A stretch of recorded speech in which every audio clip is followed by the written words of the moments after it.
Amen. Amen, amen, and amen. Okay po, muli, magandang gabi po mga kapatid. Welcome po sa ating online Friday Bible Study.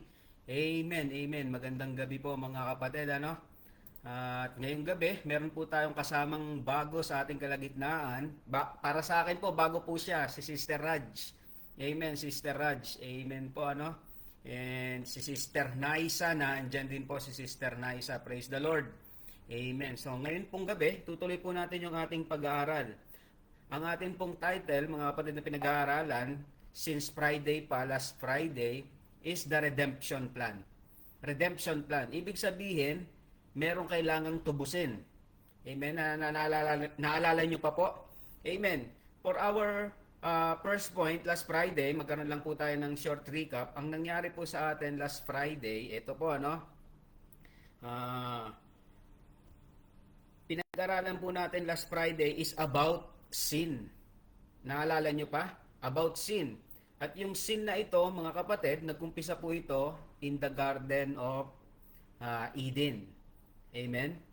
So, dyan po natin nakita yung ating pag-aaral last Friday. And meron po tayong mga napag-usapan. Ano nga ba yung sin? Yung sin, mga kapatid, unang-una, i-define natin siya as hamartima. Ano yung hamartima nga? Greek word siya na ang ibig sabihin is to miss the mark. To miss the mark. Galing po siya sa Greek actually na word na ang root word is archery. Yung pana po, yung archery, yung sa Olympic, nakapanood na kayo ng ganon. Doon po galing yung hamartima. Miss the mark. Ibig sabihin, merong ini-aim na bullseye at yung arrow fall short. Yun po yung sin. At lahat po tayo, we fall short of that standard or holiness of God. We fall short. Kapos po tayong lahat. Yun po yung nangyari, At pangalawa, meron pang isang meaning, isang definition about sin, para basis. Para basis po, anong ibig sabihin naman ito? Ito naman yung to overstep a forbidden line. Intentionally or accidentally. Lumampas ka sa forbidden line. At yung dalawang bagay na yan, mga kapatid, lagi nating nagagawa everyday. Hindi man natin ma-miss yung mark, tayo naman ay may sinasadyang kasalanan na ginagawa na hindi kalugod-lugod sa harapan ng Panginoon. Either of the two, mga kapatid, lahat tayo araw-araw bumabagsak sa ganyang sitwasyon. Nagkakasala. Amen? Hamartima, ibig sabihin lang, we have the limitations. As a human, we are prone to sin. Amen? Whether we admit it or not, araw-araw tayo nagkakasala. Hindi man sa gawa, hindi man nakikita ng tao, maari sa isip. Hindi man sa salita, maari sa puso. Amen? Tama, At meron tayong alam na salita ng Panginoon. Meron tayong mga utos ng Panginoon na alam na natin, pero hindi natin ginagawa. Sinasadya natin. O yung iba naman, hindi natin sadya na nagagawa natin. Yan yung overstepping the forbidden line. Para basis. Amen? At yung ating mga naging verses na pinag-aralan last Friday is about the husband and wife na si Adam and Eve. At itong si Adam and Eve, nagkasala sila sa dalawang bagay na yan. Di ba? Hamartima and parabasis. Anong nangyari doon? Sa ating lesson last week, sin ang ating point. Meron tayo doon the temptation and deception. Genesis chapter 3 verses 1 to 6 yung pinagbasihan natin doon, Doon sa kwento na yan, mga kapatid, short recap lang po tayo, Para sa mga bago. Diyan sa Genesis chapter 3, 1 to 6, ito yung record ng the fall of men. The fall of men, mga kapatid. At dito mababasa natin yung the serpent's strategy. May strategy yung serpent. Anong ginawa niya? He twisted the truth and create doubt. Anong tanong niya kay Eve? Sinabi ba talaga ng Diyos? Ganyan ang tanong niya eh. Did God really say na alin? Na bawal bang kainin yung forbidden fruit? Sabi, di ba? Bukod ron, The serpent didn't just twist the words of God. In verse 6, makikita natin, actually, he said the opposite. Kasi ang sabi ng salita ng Panginoon sa Genesis chapter 2 pa lang, pag kinain mo yung forbidden fruit, you shall surely die. At ang sabi ng serpent kay Eve sa verse 6, mga kapatid, you shall not die. Nakita niyo yung kasinungalingan ng devil? Iyon yung ginawa niya, the serpent's strategy. He twisted the truth and then he actually said the opposite. Kaya wag tayong mabibigla, mga kapatid. Minsan kasi yung utos ng Diyos, ipakikita sa iyo ng devil na pinagbabawalan ka, strict masyado ang Diyos na ayaw ng kaligayahan mo. Pero ang totoo, sa likod nun, mapapahamak ka. Kapahamakan yung hatid nun. Amen? Nakita natin yung strategy ni Satan, ng serpent. Pangalawa, yung the appeal to the desire. Appeal to desire. Nagkaroon na sila ng appeal na magkaroon ng pagnanasa. Anong nangyari doon? Meron tayong napag-aralan na the lust of the flesh, the lust of the eyes, and the pride of life. Amen? Natatandaan nyo pa? Ano nga yung lust of the flesh? Sabi sa Genesis 3:6, and the woman saw that the tree was good for food, lust for the flesh. Lust of the flesh, mga kapatid. Maganda sa pakiramdam, maganda sa katawan, sa flesh. Ayun yung una, no? The woman saw that the tree was good for food, and that was pleasant to the eyes. Lust of the eyes. Nakita niya, nagnasa siya. Nasabi ng Panginoon, wag mong kakainin yan, kundi walang pagsalang mamamatay ka. Pero nagkaroon siya ng lust of the eyes. And then, and a tree to be desired to make one wise. Wisdom. Ano naman to? Pride of life. Gusto niya magkaroon ng talino. Kasi ang sabi ng devil sa kanya, once you eat that forbidden fruit, you will be like a God. Magiging kagaya ka ng Diyos. Malalaman mo na yung masama at mabuti. Pride of life. Di ba? Nakita niyo yun? And then, ang tactic na yan ng kalaban, mga kapatid, yan pa rin yung tactic niya na ginagamit sa atin ngayong mga sandaling ito. Lust of the flesh, maganda sa pakiramdam. Ano ba yung mga bagay na maganda sa pakiramdam na hindi naman maganda sa paningin ng Panginoon? Alam niyo na yan eh. Di ba? Lust of the eyes, pagnanasa sa hindi naman sa iyo, gusto mo magkaroon ka rin. Di ba? Kukunin mo sa maling paraan. Pride of life. Pride of life, magkaroon ka lang ng posisyon kahit na anong paraan, makasira ka. Basta maging maganda yung pangalan mo, reputasyon mo sa kapwa mo. Di ba? Yan yung mga pride of life eh. Position, power, possession. Lahat yung mga yan. Fame. Pride of life yan. At ano nangyari nung nagkasala sila? Natupad yung salita ng Panginoon. Anong sabi niya? Genesis 2 verse 16 and 17. And the Lord commanded the man saying, itong utos kasi original sa lalaki, kay Adam. Of every tree of the garden, thou mayest freely eat. Pwede mong kainin lahat. Ibinigay na nga sa kanilang dalawa eh. Lahat ng mga kailangan nila. Bago pa sila likhain, pinrovide na ng Panginoon lahat ng pangangailangan nila. But, verse 17, Genesis 2, but of the tree of the knowledge of good and evil, thou shalt not eat of it. Bakit daw? Sabi ng Panginoon, for in the day that thou eatest thereof, thou shalt surely die. Nakita nyo, hindi naman nabigo ang Panginoon, nabigyan sila ng warning eh. Di ba? Pero nabigo silang sumunod. They overstep the forbidden line. At dahil tao sila, meron silang limitations, hamartima. They miss the mark. They intentionally step the forbidden line para basis. So ano nangyari? Anong nangyari doon? After the appeal to desire, disobedience begins. So ganyan din tayo, mga kapatid. Pag tayo na-deceive na ng kalaban, ang kapupulutan natin, kasalanan, pagkakasala. Yan yung ating first point, sin. Sin. Under our topic tonight, the redemption plan. And tonight, mga kapatid, meron tayong second point. Because of that sin, meron siyang consequences. Ano yung consequences? Basahin ulit natin. Genesis 2 verse 17. This is our key verse. For our second point tonight, the separation. Genesis 2 verse 17, but of the tree of the knowledge of good and evil, thou shalt not eat of it.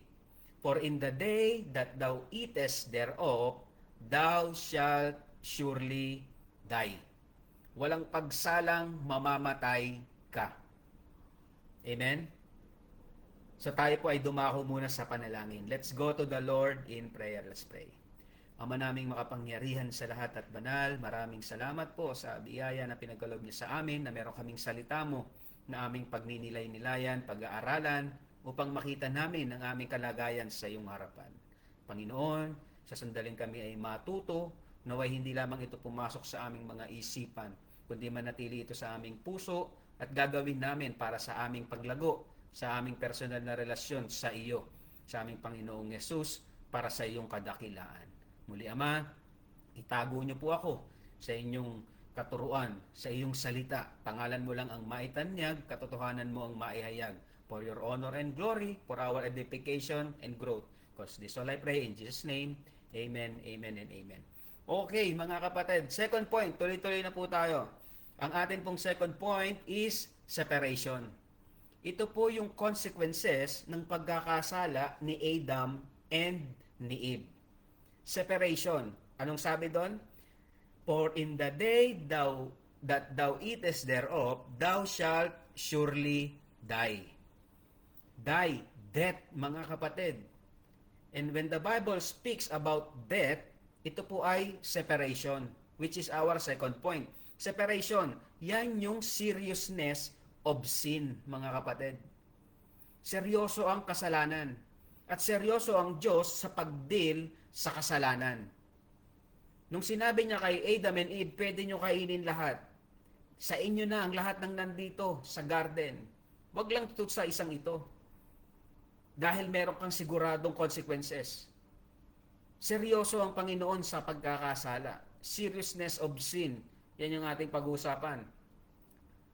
Sin separates us from God. Yan yung katotohanan, mga kapatid. Creating a gap between us and the Holy Creator. Yan yung nagpahiwalay kay Adam and Eve sa Diyos. Amen?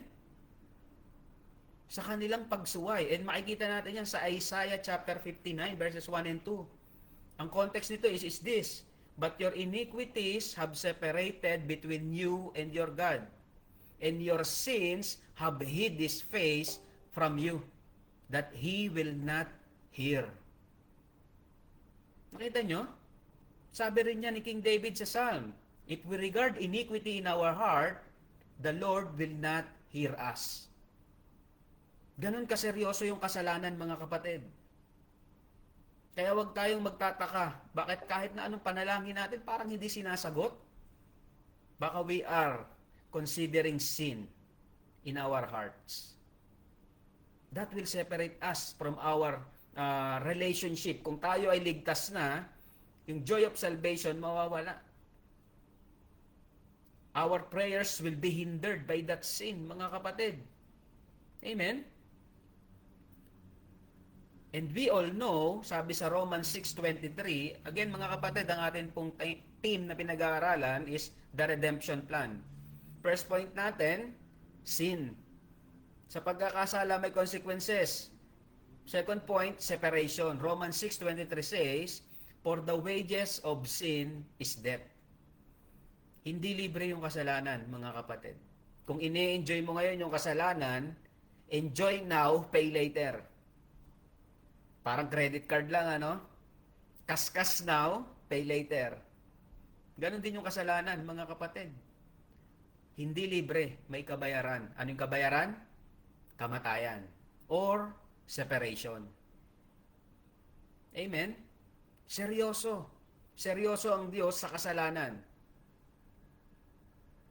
He will not tolerate any single sin sa kanyang harapan. Amen? Sabi ng salita ng Panginoon, "For in the day that you eat of it, ye shall surely die." Pero namatay ba si Adam and Eve?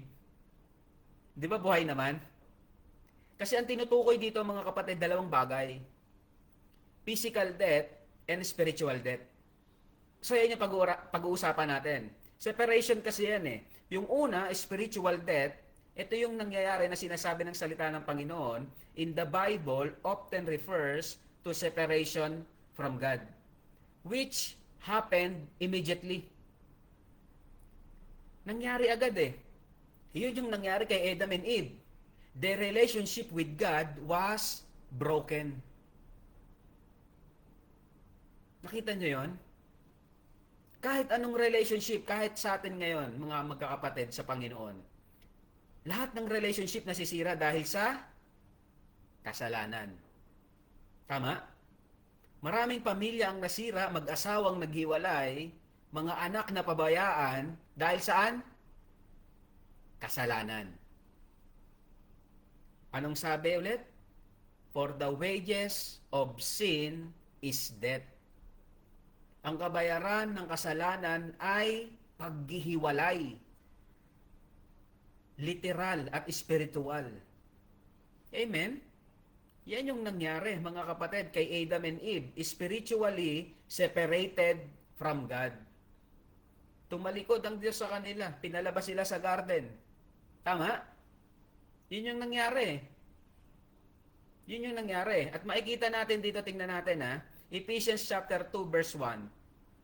And you hath he quickened who were dead in trespasses and sins. Nakita niyo yun? Quicken dito, made alive. Nung tayo wala pang personal na relasyon kay Kristo, sa Panginoong Jesucristo, yung ating God's consciousness ay patay. Yun yung katayuan natin. We are separated from God. In verse 5, sabi sa Ephesians 2, even when we were dead in sins, had quickened us together with Christ, by grace ye are saved. So nung tumanggap tayo sa Panginoong Jesucristo, yung broken relationship na yon, yung gap, siya yung nagduktong. Amen? Ang galing ano? Pero dulo na yun eh. Pero dito muna tayo sa consequences ng sin. The seriousness of sin, mga kapatid. Dead in trespasses and sins, mga kapatid, this describes the state of spiritual death, like Adam and Eve after the fall. They were separated from God. Yung mapahiwalay ka sa Diyos, napakatinding kalagayan niyan. Amen? The Creator of heaven and earth, napahiwalay ka sa Kanya, walang safety doon. Di ba?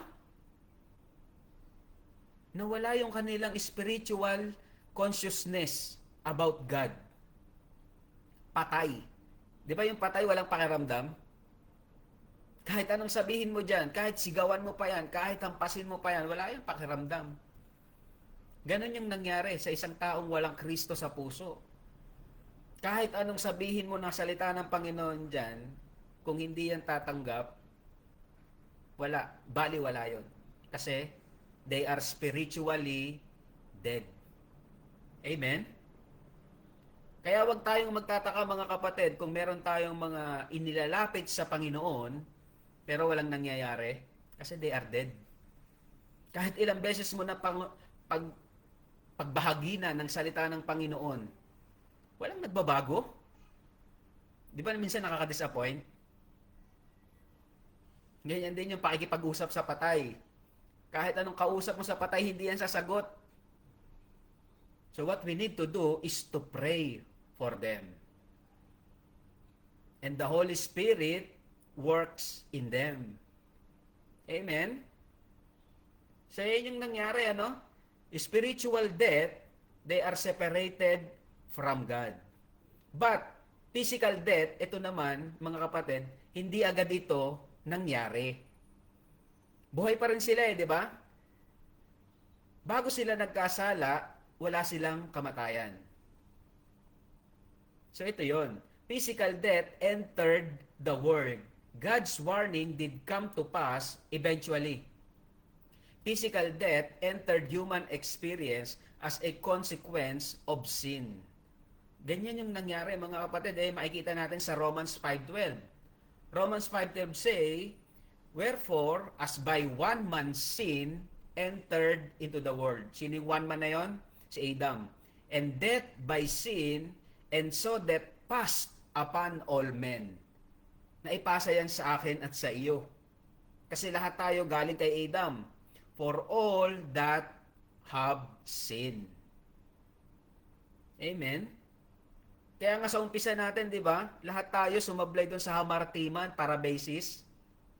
We are falling short of the glory of God, kaya tayo nagkakasala. And we are overstepping the forbidden line, sinasadya natin, or unintentional, nagkakasala tayo. Amen? At yung sinasabi sa Genesis 2:17, in the day means in the process. Mamamatay na sila. Magkakaroon na ng kamatayan sa kanilang mag-asawa. Di ba? That Hebrew phrase, in the day, can imply the beginning of process. Not necessarily an immediate physical event. Kasi alam nyo ba, meron akong napanood sa Facebook. Sabi, ang una daw nagkasalay ang Diyos kasi sinungaling daw ang Diyos. Paano daw nangyaring nagsinungaling ang Diyos? Ang sabi niya, kinote niya itong verse na to. Sabi niya, nagsinungaling ang Diyos. Sabi niya kay Adam and Eve, pag kinain nila yung forbidden fruit, mamamatay sila, pero hindi naman namatay. Nakita niyo yon? Tinitwist ng tao. Ang tao nagpapagamit sa dyablo. Hindi nila nakikita yung katotohanan na in the day, ito ay proseso. Kaya nga sabi sa Hebrews 9:27 says, and as it is appointed unto men once to die, but after this, the judgment. Amen? Karoon na ng kamatayan dahil sa kasalanan. Amen? So, nakita natin dito yung spiritual death and physical death. Spiritual death, ito yung eternal separation from God. Physical death, where our body and soul will be separated. Saan mapupunta yung ating body? Sa lupa. From dust, you will return unto dust. Babalik ka sa alabok. Galing ka sa alabok, babalik ka sa alabok. At yung kaluluwa, ito yung may spiritual death, mga kapatid. Ito yung pinag-uusapan nating point number 2 natin na separation. Sin's consequences is severe, are severe. Separation from God. Isipin mo na lang yung isang mahal mo sa buhay, mapapahiwalay sa'yo. Di ba ang sakit nun? Yung anak mo na lang na bata, hindi mo na siya kayang ingatan kasi malayo siya. How much more yung kalagayan ng isang tao na malayo sa Diyos? Di ba? Meron ng barrier. Kasalanan. That separate us from God. Amen?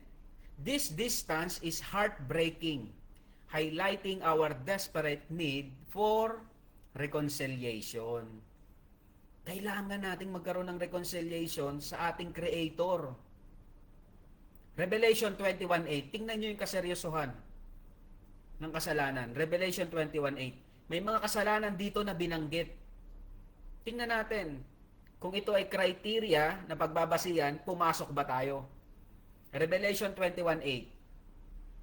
And this is what the word says.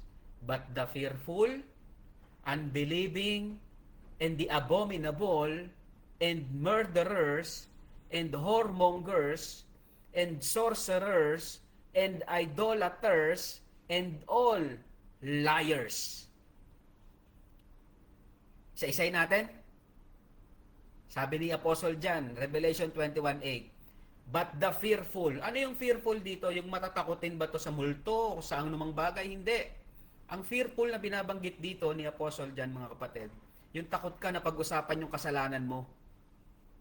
Nahihiya ka. Narinig niyo na yung mga ganyang salita na pag may niyaya ka, tara church tayo. At ang sagot sa iyo ko, baka masunog ako. Pero ang katotohanan no, nahihiya sila na ma-rebuke sa kanilang mga pagkakasala. They are fearful to know the truth from the words of God. They are fearful. Next, unbelieving. Ano yung unbelieving? Binasa mo na from the Bible that the wages of sin is death, ayaw pa rin nilang tigilan yung pagkakasala. Nananatili pa rin sila sa mga bisyo, sa mga kasalanang alam nilang ginagawa nila. Unbelieving. Sa tingin nila parang hindi totoo yung impyerno. Pangatlo, abominable. Ano yung abominable? Kasuklam-suklam. Ano yung kasuklam-suklam sa harapan ng Panginoon? Ito yung pag-aasawa ng babae sa babae, lalaki sa lalaki. Kasuklam-suklam sa harapan ng Panginoon yan. Kahit sabihin pa ng mundo na meron ng batas para dyan, sa paningin ng Panginoon, hindi yan magbabago. Ang tawag dyan, abominable. We are not condemning anyone, but we are just speaking the truth with love. Kasi dahil dito sa katotohanan na ito, we can spare their soul from going to hell, eternal punishment.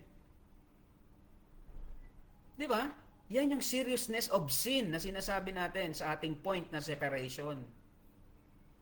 Pang-apat, murderers, mamamatay tao. Siguro sasabihin natin, hindi pa ako nakapatay. Di ba? Pero sabi ng Panginoon, ikaw na magalit ka sa kapatid mo ng walang dahilan, sa puso mo nagkasala ka na ng pagpatay. Amen? Panglima, whoremongers. Ano itong whoremongers? Ginagamit yung katawan para pagkakitaan.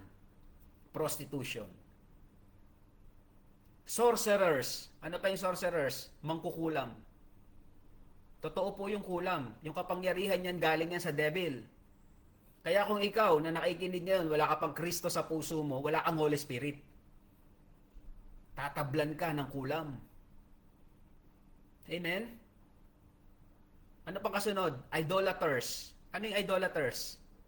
Sumasamba sa Diyos-Diyosan. Amen? May mga kilala ba kayong ganyan? Lumuluhod sa mga hindi dapat luhuran. Binubuhat, niyayakap, isinasayaw, ipinuprosesyon.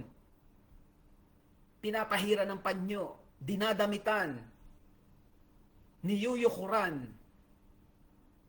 Ayaw na ayaw ng Diyos yan. Sabi niya sa Exodus 20, dadalawin niya hanggang third generation ng mga taong sumasamba sa Diyos-Diyosan.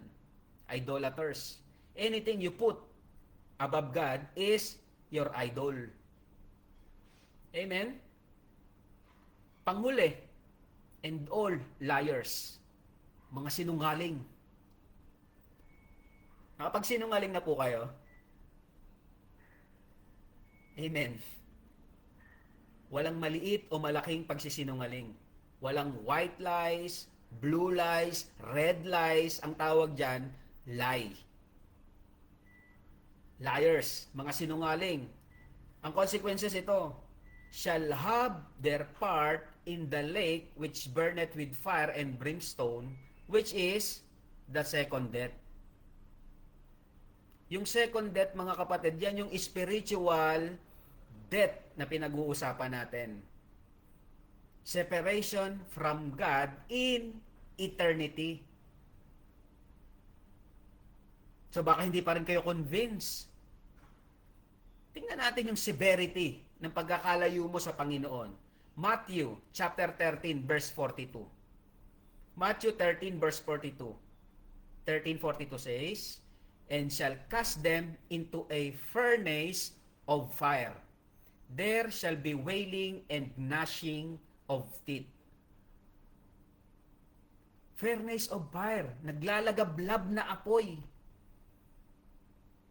Yan yung hell. Eternity. Diyan ka mapupunta pag wala kang Kristo.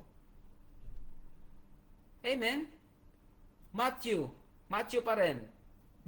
Chapter 25 verse 41. Matthew 25:41 says, then shall he say also unto them on the left, Depart from me, ye cursed, into everlasting fire, prepared for the devil and his angels. Yung hell, mga kapatid, everlasting fire. Walang katapusang apoy. At kapag napunta ka dyan, yung kaluluwa mo, ikaw mismo yun eh. Makakaramdam ka ng pagkasunog in everlasting. Forever kang susunugin. Amen? Di ba nakakatakot? So ngayon dito sa ating mga nakikinig, kasalanan ang magdadala sa iyo dyan. Ang hindi paniniwala kay Kristo na siya ang tanging tagapagligtas. Ang hell, mga kapatid, ang impyerno hindi ginawa para sa tao. Anong sabi sa 41, verse 41? Prepared for the devil and his angels. Para sa kanila yon. Huwag ka nang sumama doon. Meron pa tayong naririnig ng mga pilosopo eh. Sa langit, wala ang beer. Sa impyerno tayo, kainuman natin doon si Satanas. Nagkakamali kayo. Si Satanas doon din pinaparusahan. Hell is prepared for the devil and his angels. Walang masayang bagay sa impyerno, mga kapatid. Mark 9:48. Mark 9:48. Where their worm dieth not, and the fire is not quenched. Sa impyerno pala may mga uod. At ang sabi dyan, hindi namamatay. Amen?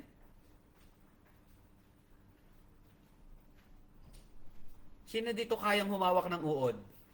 Ng bulate? Yung buhay? Nakikita niyo sa mga pusali, sa kanal, minsan sa dumi ng tao, mga uod na ganon. Di ba nakakadiri? Disgusting. Sa impyerno, buhay yun. At yung mga tao na naan doon, papasukan sa tenga, sa ilong, sa mata, sa bibig. Habang sila ay sinusunog. Di ba? Isa pa, mga kapatid, isa pa. Ang hell, mga kapatid, ang impyerno, ito ay place of torments. Alam niyo yung salitang torment, galing yan sa salitang torture. Pag tinotorture ka, hindi maganda, di ba? Lahat yan, puro sakit lang ang mararanasan mo. Luke 16:23. Luke 16:23 says, and in hell, he lift up his eyes. Ito yung rich man. Kwento ito ng rich man and Lazarus. Luke 16:23. And in hell, he lift up his eyes, being in torments. Pagkamatay ng mayaman, pagdilat niya, nandun na siya, tinotorment na siya sa hell. Nakita niyo yon? Yun yung lugar. Tormented in his flame. So yan yung hell, mga kapatid. Seryoso ang Diyos nung inutusan niya si Adam and Eve, huwag niyong kakanin. Kasi pag kinain niyo yung forbidden fruit, ito yung inyong kalalagyan. Amen? So ngayon, sa iyo na nakikinig ngayong gabi, anong kasalanan pa ang alam mo na ginagawa mo? Nagnanatili ka sa kasalanan na yan. Yung kasalanan na yan, dadaling ka sa impyerno.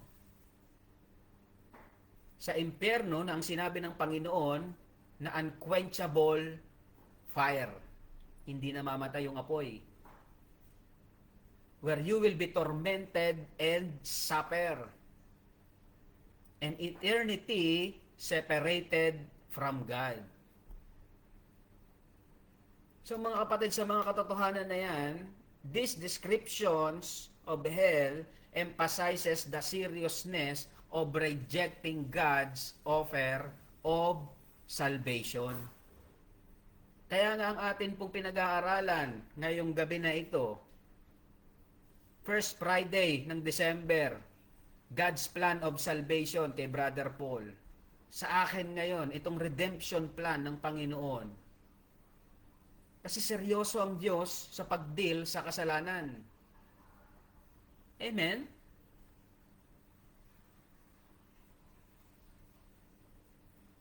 So kung ayaw mo pa tumigil sa kasalanan, ikaw ang pipili niyan. Saan mo gusto? In eternity? Sa heaven o sa hell? Ikaw ang pipili niyan. Sin o sun? Amen? So I hope and I pray sa katotohanan na ating narinig about hell.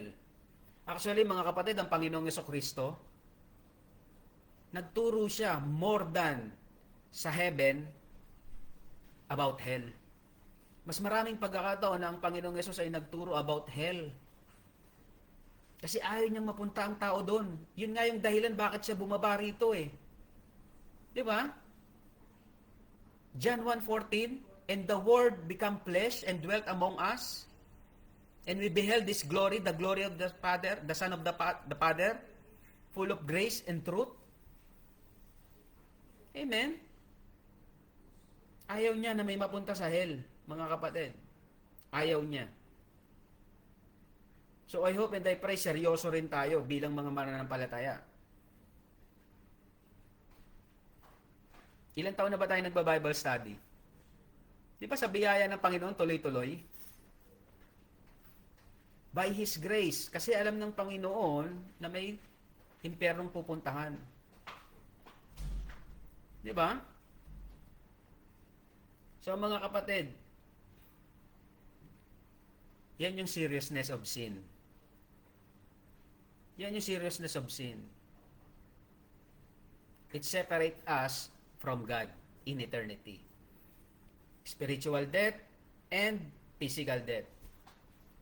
So tingnan naman natin yung consequences of sin sa istorya na ating pinag-aaralan sa Genesis chapter 3, verse 6 to 13. The consequences of sin. Yun yung pinaka-foundation natin eh.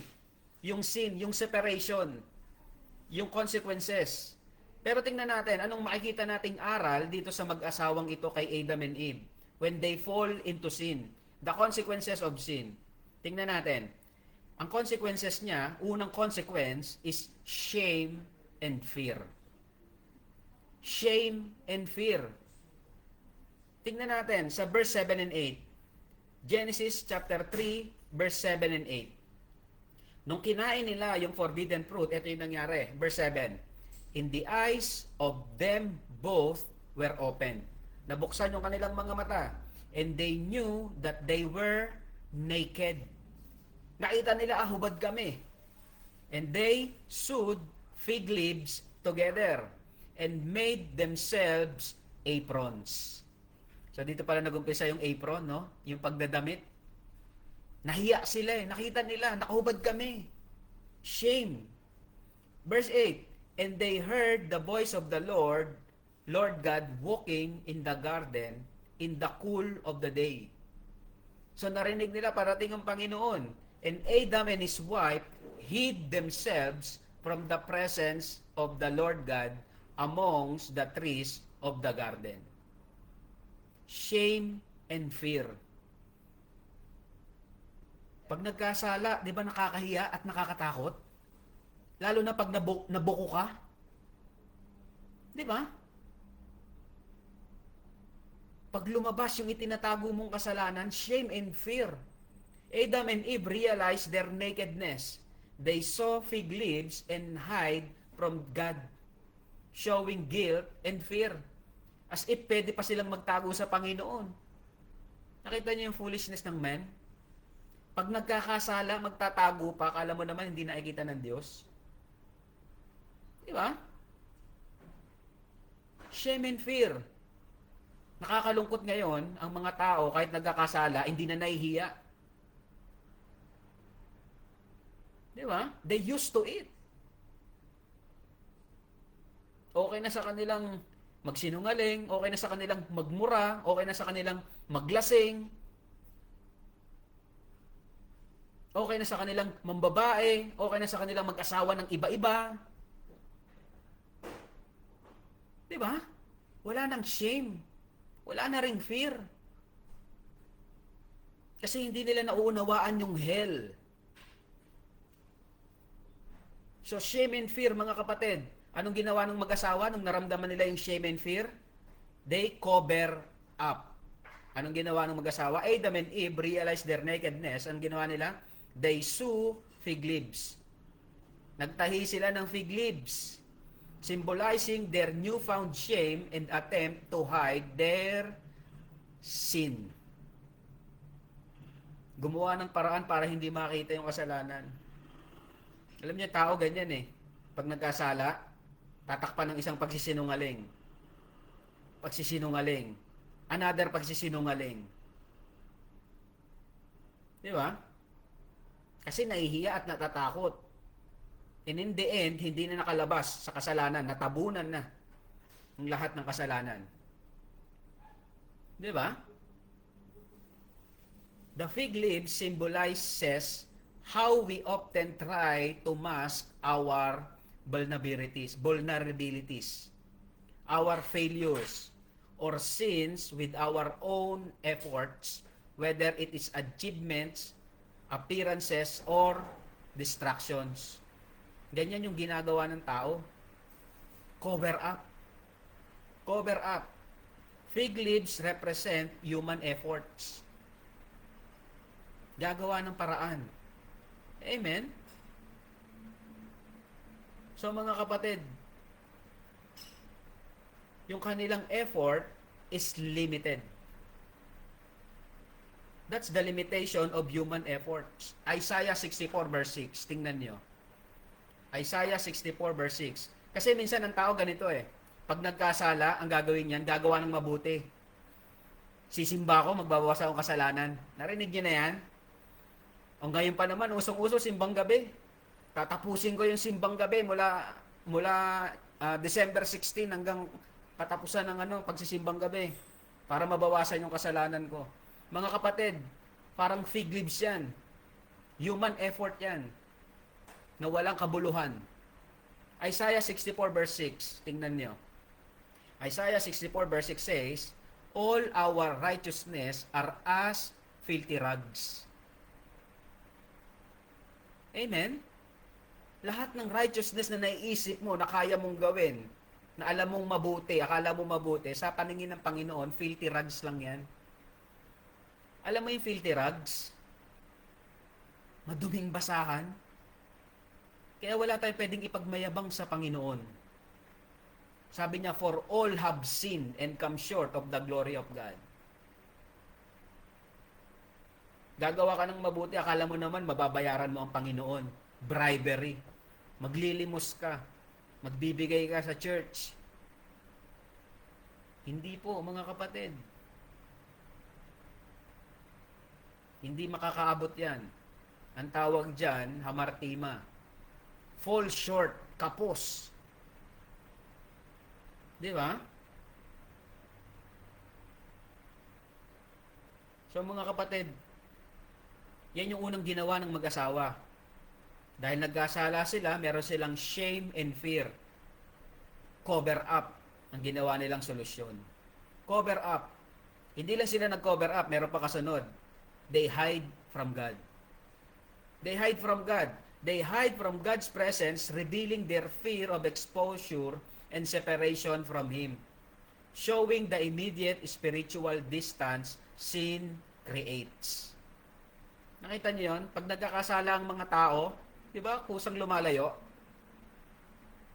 Sa mga anak natin, di ba, ganyan? Pag nagkakasala, hindi nakikipag-usap. Tama, umiiwas.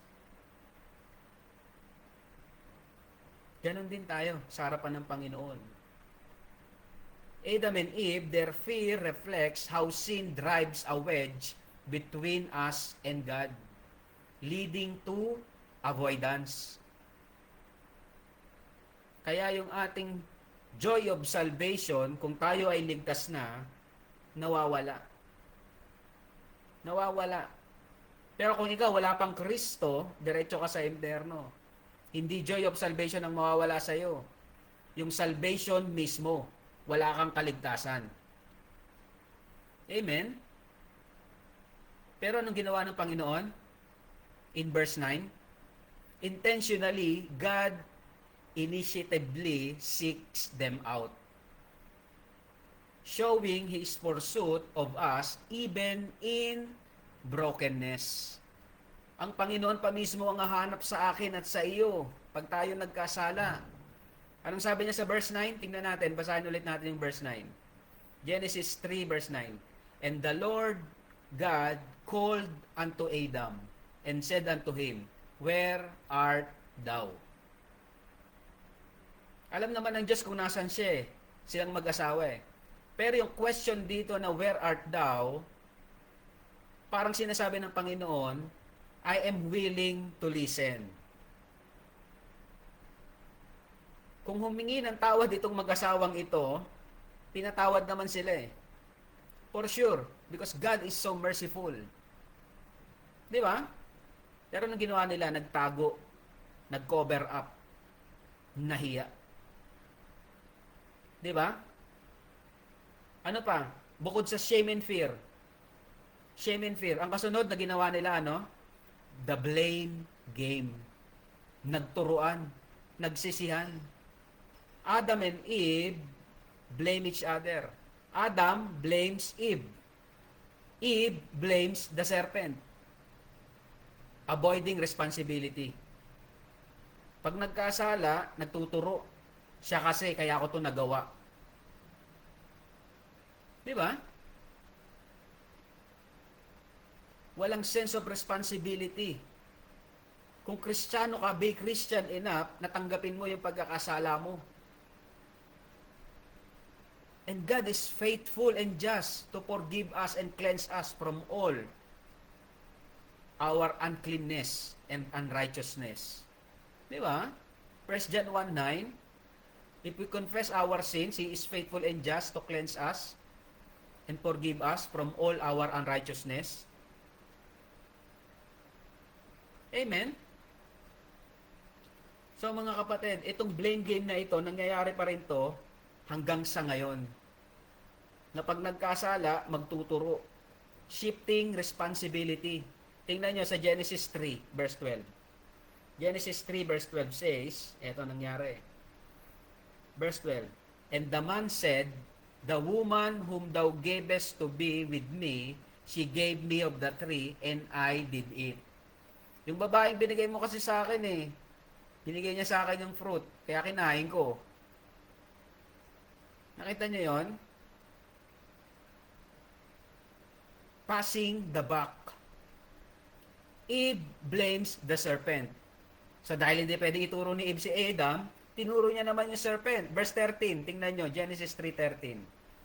And the Lord God had said unto the woman, what is this that thou hast done? Ano itong nagawa mo? And the woman said, the serpent beguiled me, and I did it. Tinuro yung diablo. Which is totoo naman. Totoo naman. Ano yung consequences ng sin? Shame and fear. Blame game. So walang kasagutan. Walang kasagutan. 'Di ba? So ano nangyari? The judgment pronounced. Binigyan sila ng judgment ng Panginoon. Kasi ang sabi ng Panginoon, where art thou? Ibig sabihin lang noon, magpaliwanag kayo. Mauunawaan ko yan.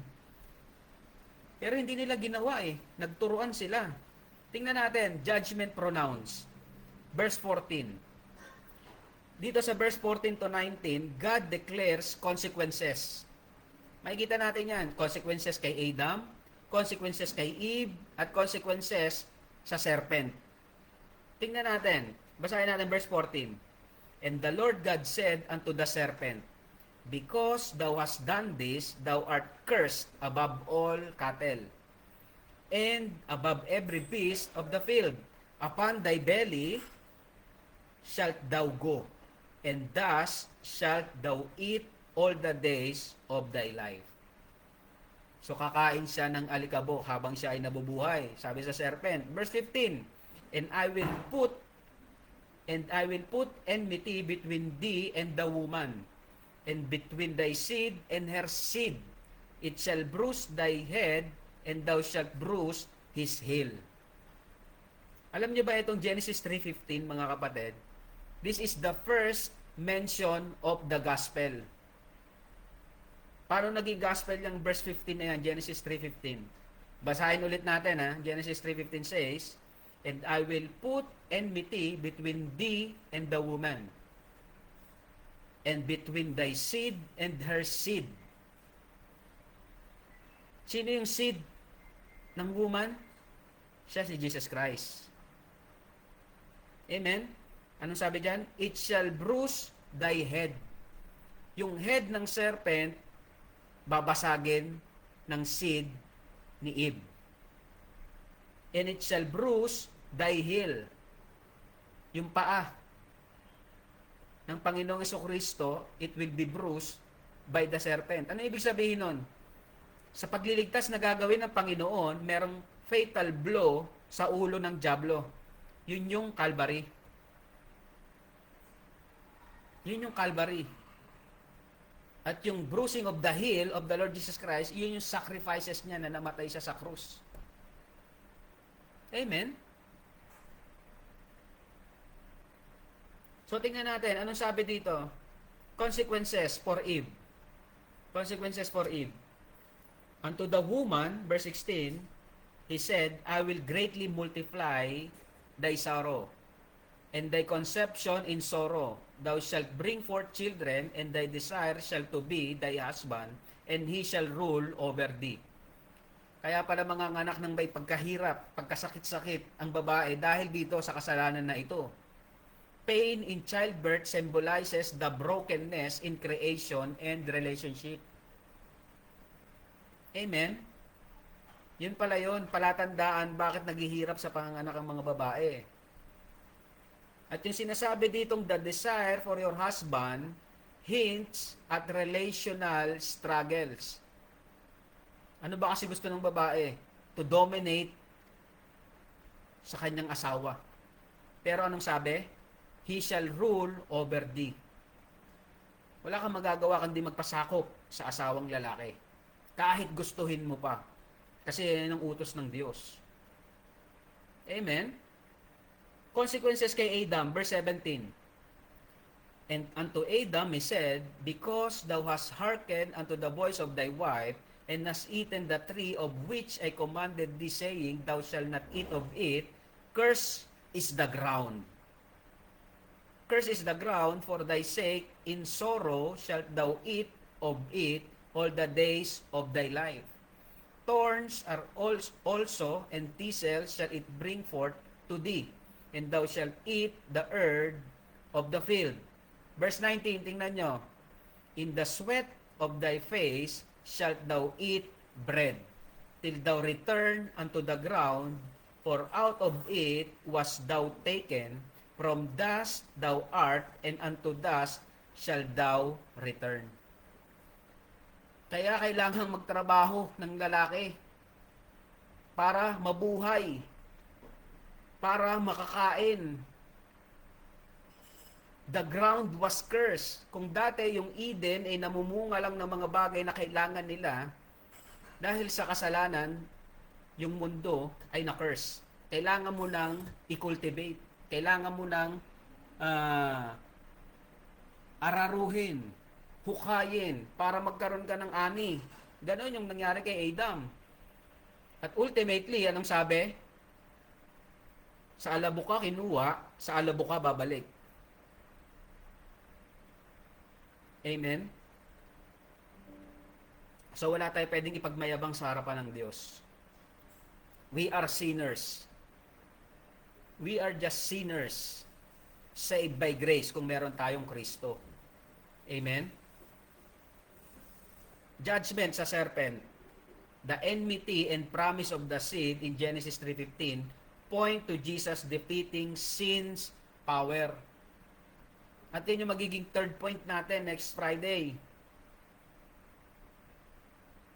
Redemption plan na, mga kapatid. Bago pa man magkasala ang tao, meron ng plano ang Diyos ng pagliligtas. Amen? So sana makita natin yung seriousness of sin. Seriousness of sin, mga kapatid. At kung ikaw mananampalataya ngayon at alam mo na yung seryoso na consequences ng sin, hindi ka titigil. Gagawa ka ng mga opportunity to share the gospel to your loved ones. Kahit tayo ay nadi-discourage na sa paulit-ulit nilang pagtanggi, hindi ka titigil kasi alam mo yung seriousness of sin, they will brought them to hell. Di ba? So, ang question, mga kapatid, alam ba talaga natin yung consequences ng sin? Kung gaano ka-severe? So, what are you doing as a believer? Hinahayaan mo lang yung mga mahal mo sa buhay na gawin nila yung gusto nila? Pupunta ka lang ng church tapos uuwi na? Maraming paraan to win souls for Christ. Di ba? Ngayon, kahit nasaan ng tao, pwede mo nang maabot through social media. Ang tanong, yung social media mo, anong laman? Meron mo pagkakataon na shiner mo si Kristo sa wall mo? O puro ano ka lang, feeling blessed, feeling sad. Feeling sad ka talaga pag yung mahal mo sa buhay napunta sa impyerno na wala kang ginawa. Kasi haharap ka sa Panginoon at pagsusulit mo yan sa Kanya. Anong ginawa mo? Di ba? So mga kapatid, sabi nila itong December is seasons of giving. Kung meron kang dapat na paghahanda na gustong maiabigay sa mga tao, especially sa mga mahal mo sa buhay, yan yung gospel ni Kristo. Where He died, buried, and 3 days later, He rose back again. Just to save a sinner like you and me. If we will just put our faith in that finished work of the Lord Jesus Christ, that He is the only way, the truth, and the light, no man cometh unto the Father except by Jesus, then ka lang magkakaroon ng kaligtasan. And that is the gospel. That is the gift of God. Amen? So sana, bigyan mo ng pagkakataon yung sarili mo na magamit ka ng Diyos. O kung ikaw na nakikinig ngayon na wala pang personal na relasyon kay Kristo, today is the day of your salvation. Believe on the Lord Jesus Christ and thou shalt be saved. Amen? So dyan po natin tatapusin yung ating Bible study tonight. I hope and I pray the Holy Spirit speaks to you. Hindi ko alam kung paano, pero sana magkaroon ka ng conviction na you will give a time to share the seed that you receive. And that is the gospel of the Lord Jesus Christ. Amen? So dito po natin tatapusin yung ating Bible study tonight. And I hope and I pray, naging biyaya ito sa akin at sa iyo. Paalaala na kung Kristiyano ka, dapat meron kang ginagawa. Amen? The redemption plan. First point, sin. And we are all sinners. Second point, merong consequences, separation. Physical death and spiritual death. Eternal separation from God. So, next week, pag-usapan natin yung solution. Sin, separation, third point, next Friday, solution. Amen? So, God bless you and to God be the glory. Tingnan po muna natin yung ating mga nakasama sa online bago tayo dumako sa ating Google Meet. Amen. Tingnan po natin kung sino mga naan dito sa online sa Facebook. Amen. Amen and amen. Sister Lily, nandito siya, no? Amen. Si Brother Ethan, praise God, Brother Ethan. Si Nanay Fe, amen. Si Sister Gloria Soriano. Amen. Amen. Praise the Lord. Amen. Sister Gloria. Amen po. And Sister Sister Jolly. Amen. Sister Jolly. Kasama namin si Sister Jar. Raj pala. Sister Jar. Sister Raj sa Google Meet. Amen. Amen. Salamat sa Panginoon. I hope and I pray naging pagpapala po yung ating pag-aaral tonight.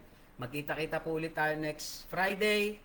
And to God be the glory. Have a good night rest. And po natin yung ating Facebook Live. Dadako po tayo sa Thanksgiving and prayer request sa Google Meet. God bless you mga kapatid. And to God be the glory.